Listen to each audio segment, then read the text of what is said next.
Tervitus! Et miks peaksin olema mina noored olümpiale järgmine stipendiat? Puusalt tulistades oskan anda kohe üsna mitu ja väga mõjuvat põhjust. Esiteks, enesekindlus. Ma tean, et ma olen õige suhtelisega noorsportlane, kelle eesmärgiks on Eesti Vabariigi vägagi edukas esindamine juba Tokyo olümpiamängudel 2020. aastal. Kohati võib tunduda, et liigne enesekindlus võib saada sportlasele saatuslikuks. Sõudjatega treeningkeskust jaganuna on mul proua Palm Killing ja härra Killing juba noorest poisipõlvest saadik sisendanud, et ühe paadi sportlased ongi omamoodi ja peavadki olema vankumatu enesekindlusega. Ilmselgelt on siin vihje Jüri Jaansonile. Teiseks, koostöö Ungari harjutamiskoondisega.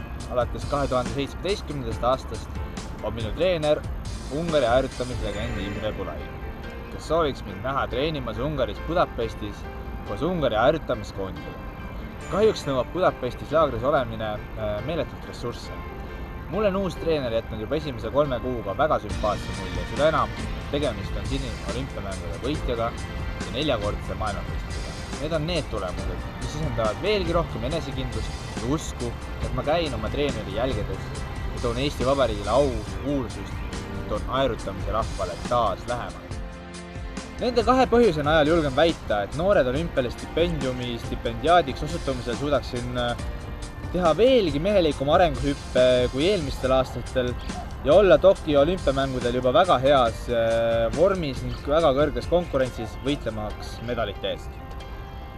Tänan tähelepanu!